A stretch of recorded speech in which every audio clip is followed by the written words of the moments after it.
మమతా బెనర్జీ గారు మీకు అమిత్ షాను సంప్రదిస్తున్నారు. మా టీఎంసీ పార్టీలో ఉండే ముఖ్యమైన నాయకులంతా బీజేపీలో చేరిపోతాము అని అంటున్నారు. ఇప్పుడు మీరు చూశారనుకోండి, ఒక 20 మంది member of parliament Trinamool Congress party, so వీళ్ళు ఇప్పుడు బీజేపీలో జాయిన్ అవ్వడానికి ప్రయత్నాలు చేస్తున్నారు. అలాగే 50 మంది ఎమ్మెల్యేలు, సో ఇప్పుడు వీళ్ళు కూడా మేము ఇలా చేరిపోతాం, మాకు నచ్చలేదు, బిగినింగ్ నుంచే నచ్చలేదు, కానీ మార్గము లేక ఉన్నాము అని చెప్పారు. ఇప్పుడు ఈవిడ మీకు అమిత్ షాను సంప్రదించి వీళ్ళందరూ చేరిపోయారు అనుకోండి, నా వల్లే కదా, కాబట్టి మా అభిషేక్ బెనర్జీని కానీ తక్కిన వాళ్ళని కానీ జైలుకు పంపకుండా మీరు ఆపండి, మీకు ఏం కావాలి. ఇప్పుడు బిగినింగ్లో ఎలా ఉండింది, మీకేంటండి ప్రాబ్లం, హిందూ మహిళలను మానభంగాలు చేస్తున్నారు, ఇప్పుడు మీకేంటి ప్రాబ్లం, మీరు ఢిల్లీలో కదా ఉన్నారు, మీ ఫ్యామిలీ సేఫ్గా ఉంది కదా, what is your problem. Diamond హార్బర్లో మేము ఇలాగా ఫేక్ కరెన్సీ, మాదక ద్రవ్యాలు, హ్యూమన్ ట్రాఫికింగ్ చేస్తున్నాం, ఎవరికి ఏమి ప్రాబ్లం అనిపిస్తుంది కదండి, మీకేంటండి అడుగుతారు కదా. సో ఇప్పుడు అమిత్ షా గారి జవాబు ఎలా ఉంది అంటే, ఈయన జవాబు కాదండి, నిన్న ఒక విచిత్రం జరిగింది. ఈవిడ పుట్టి పెరిగిన ప్రాంతం కాళీ మందిర్ అంటారు కదా, కలకత్తాలో కాళీ మందిర్, మీలో ఎంతమంది వెళ్ళారు కామెంట్స్లో రాయండి. నేనైతే వెళ్ళాను, 2-3 సార్లు వెళ్ళాను. ఇప్పుడు ఈ కాళీ మందిర్కి పూజ చేయడానికి వచ్చారండి. ఒక 2 సెక్యూరిటీ గార్డ్స్ ఉన్నారు, అలాగే ఒక ప్రోటోకాల్ ఉంటుంది కదా, ఈవిడ ఎలా కాదన్నా ఒక సీఎం కదా, పూర్వ సీఎం.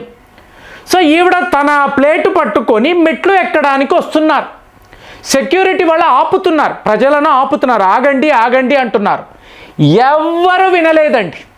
అసలు ఈవిడ ముఖాన్ని చూడడానికి కూడా ఎవరికి ఇష్టం లేదు.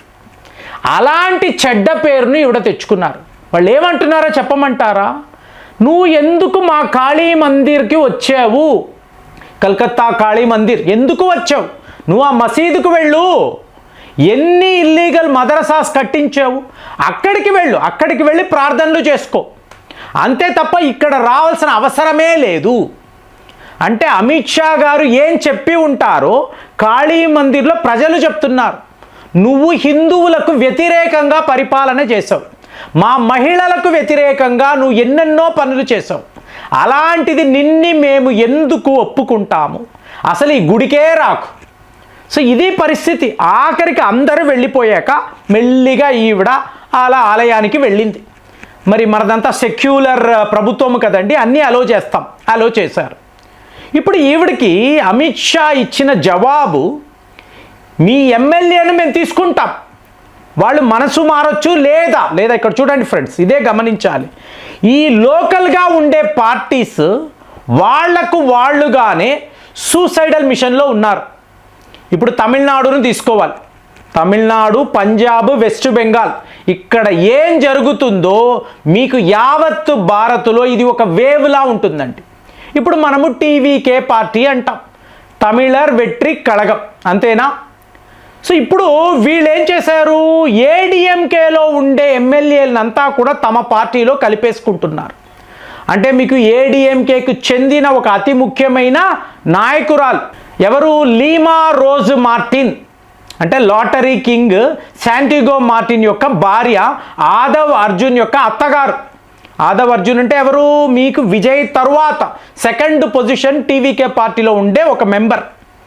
సో ఇప్పుడు ఇవిడ ఏం చేస్తుంది, ఏడీఎంకే పార్టీ వాళ్ళందరినీ టీవీకేలో కలిపేస్తుంది. సో అక్కడ ఖాళీ, ఒక పార్టీ అవుట్. అదే పరిస్థితే ఇక్కడ టీఎంసీలో కూడా ఉంది, ఎమ్మెల్యేలు వెళ్ళిపోతున్నారు, ఎంపీలు వెళ్ళిపోతున్నారు. ఇప్పుడు ఈవిడ సోనియా గాంధీ గారి ఇంటికి వెళ్ళారు. అంటే మీకు అమిత్ షా ప్రయత్నాలు జరిగాయి, అక్కడ వర్కౌట్ కాలేదు. అమ్మా, ముందు హిందువులు నీ పేరు చెప్తేనే తిడుతున్నారు, అలాంటప్పుడు నిన్ను నేను ఎలా ఆదరిస్తాను, నువ్వు పూర్తిగా ఇస్లాం మతానికి చెందిన వాళ్ళు, మీకు బంగ్లాదేశ్ నుంచి వచ్చే తీవ్రవాదులు వాళ్ళతోనే ఉన్నావు కదా, అలాంటిది ఈరోజు నువ్వు నాతో మాట్లాడి ఏంటి ఉపయోగము, నథింగ్ డూయింగ్ అని చెప్పేశాడు. సో ఇప్పుడు ఇవిడ నేరుగా ఢిల్లీలో సోనియా గాంధీ గారిని కలుస్తున్నారు. మీరు నమ్మరు ఫ్రెండ్స్, 3 గంటల సేపు మీటింగ్ అండి, సీక్రెట్ మీటింగ్, 3 అవర్స్. ఎప్పుడు అంతంత టైం ఎవరు కేటాయించరు, 3 అవర్స్ వీళ్ళు కూర్చొని. అంటే నేను ఒక వీడియోలో మాట్లాడాను, ఎమర్జెన్సీ మీటింగ్స్ వరల్డ్ వైడ్ జరుగుతుందండి. ఒక్క వెస్ట్ బెంగాల్ పేరు మీద యావత్ ప్రపంచంలో ఇవాళ ఎమర్జెన్సీ మీటింగ్స్. సో ఇప్పుడు సోనియా గాంధీ గారి దగ్గరికి వెళ్ళి ఈవిడ ఏం చెప్తున్నారు, మా టీఎంసీని కాంగ్రెస్తో కలిపేస్తాము, సో మమ్మల్ని జైలుకు వెళ్లకుండా మీరు ఆపండి. మీకు ఇదే పరిస్థితే యూకేలో కూడా. కానీ ఇక్కడ ఎవరున్నారు, అజిత్ దోవెల్ లాంటి మాస్టర్ మైండ్ కూర్చొని ఉంది, ఊరుకుంటుందా? ఈయన క్లియర్గా యూకే వెళ్ళి వాళ్ళ ప్రభుత్వం యొక్క MI6 అంటారు చూసారా, ఇంటెలిజెన్స్ విభాగం, వాళ్ళను కలిసి త్వరలో యూకేలో మీకు అతిపెద్ద ఇస్లామిక్ మూమెంట్ రాబోతుంది. నీ దేశమే వీళ్ళ చేతుల్లోకి వెళ్ళిన తరువాత మీ క్రైస్తవ మతము ఏమిటి, ఇక్కడ నివసించే మైనారిటీస్ ఏమిటి? ప్రపంచంలో క్రైస్తవము అన్నప్పుడు యునైటెడ్ కింగ్డమే కదండి, అక్కడ నుంచే కదా ఈ ప్రచారకులు మీకు ఫండింగ్ అంతా జరుగుతుంది. అలాంటిది నీ దేశమే ఒక ఇస్లామిక్ దేశముగా మారిపోతే ఇప్పుడు మొత్తము జరుగుతున్న మీటింగ్స్ అంతా ఇవే. పాకిస్తాన్ యొక్క పూర్వ ప్రధానమంత్రియే ఇక్కడ నివసిస్తున్నాడు. ఒక పెద్ద లాబింగ్ ఉంది, గమనించండి. మీరు ఈ మీటింగ్స్ జరుగుతున్నప్పుడు సీక్రెట్గా వీళ్ళు ఏం మాట్లాడుకుంటున్నారో తెలుసుకోండి. మా రా ఏజెంట్లు వాళ్ళ పనులు చేస్తున్నారు, కానీ MI6 వరల్డ్లో ఒక టాప్ ఇంటెలిజెన్స్ ఏజెన్సీ అని చెప్పుకుంటారు కదా. రాహుల్ గాంధీ వస్తున్నాడు, అఖిలేష్ యాదవ్, DMK నాయకులు వస్తున్నారు, తృణమూల్ కాంగ్రెస్ యొక్క నాయకులు, వీళ్ళందరూ లండన్లోనే రూములు వేసుకొని కూర్చుంటున్నారు. సో వీళ్ళు భారత్లో ఏం చేస్తున్నారో కాదు, నీ దేశంలో కూడా ఏం చెయ్యబోతున్నారు. ఇక్కడ మోదీ గారినో యోగినో లేదా మీకు సువేందు అధికారి వీళ్ళని లేపేద్దామా అనుకుంటున్నారండి. సో వీళ్ళు వెళ్ళిపోయారు అనుకోండి, వీళ్ళు లేరు అనుకోండి, భారత్ మా కంట్రోల్లోకి వస్తుందని వీళ్ళు ఆలోచిస్తున్నారు. కానీ ఎవరైతే వీళ్ళు ఎంగేజ్ చేస్తున్నారో, ఒక CIA ఏజెంట్ లేదా మీకు ఎప్పుడో సెక్యూరిటీలో ఉద్యోగాలు చేసిన మీకు ఒక స్ట్రాంగ్ కమాండరు, వీళ్ళు వస్తున్నారు. వచ్చి బాస్ ఇది మా ప్లాన్, ఇలాగ మేము ఎగ్జిక్యూట్ చేస్తాం. మోదీ గారు ఫలానా కార్యక్రమానికి వస్తాడు, ఇక్కడ మా వాళ్ళు ఇంతమంది ఉంటారు, సో ఈ రకంగా మేము వీళ్ళని ఎగ్జిక్యూట్ చేస్తాము అని ప్లాన్ చెప్తున్నారు. తరువాత రోజు ఫోన్ కాల్ వస్తుంది, మీరు చెప్పిన ఫలానా ఏజెంట్ ఎప్పుడో పరలోక ప్రవేశం చేసేసాడు, వాడు తిన్న బిర్యానీలో ఏం పెట్టారో ఎవరు పెట్టారో తెలియదు, ఈ అన్నోన్ గన్మ్యాన్ వస్తున్నారు, లేపేస్తున్నారు, వెళ్ళిపోతున్నారు.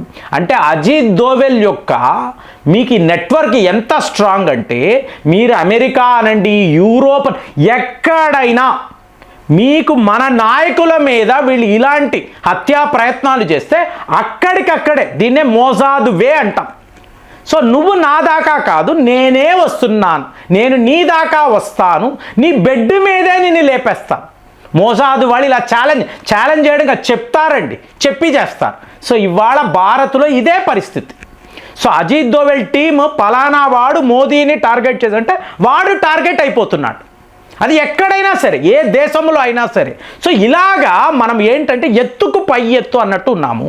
అలాంటప్పుడు ఈ మమతా బెనర్జీ లాంటి ఈ చిన్న చిన్న వాళ్ళు ఈ లెవెల్లో విడి దేశానికి ప్రధానమంత్రి అనుకొని ఇవాళ మీ ఆఫీసుల్లో ఇన్నిన్ని బాంబులు పెట్టుకొని తుపాకులు పెట్టుకొని ఎవరిని ఉద్ధరిస్తారు? అది హిందువుల మీదే ఇలాంటి కుట్రలు, హిందూ మహిళలను మీరు మానభంగాలు చెయ్యాలని ఏర్పాట్లు చేస్తున్నారంటే ఊరికే చూస్తూ ఉంటారా? ఎందుకు ఉంటారు? అదే ఇవాళ జరుగుతుంది, వేరే మార్గమే లేక. ఇప్పుడు సోనియా గాంధీ గారి దగ్గర ఆ రోజులో నాకు తెలిసి అమ్మ రాజీవ్ గాంధీ గారు పోయారు కదా, ఇది నీకే అడ్వాంటేజ్ కదా అంటే అవును అన్నారు ఆవిడ.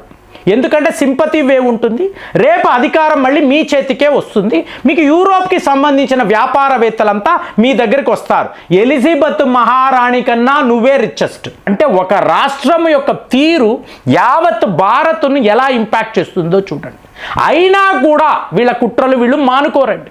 లండన్లో కూర్చొని ఎలాగా ఇన్ని ఆలోచిస్తున్నప్పుడు వీళ్ళు ఇలా మెర్జ్ అయిపోతే ఒక మేజర్ పార్టీ పోయింది కదా, ఇలా ఎన్నెన్ని పార్టీలు పోతాయి? మీకేమనిపిస్తుంది? కామెంట్స్లో రాయండి. మళ్ళీ వచ్చే వీడియోలో కలుద్దాం. జై హింద్.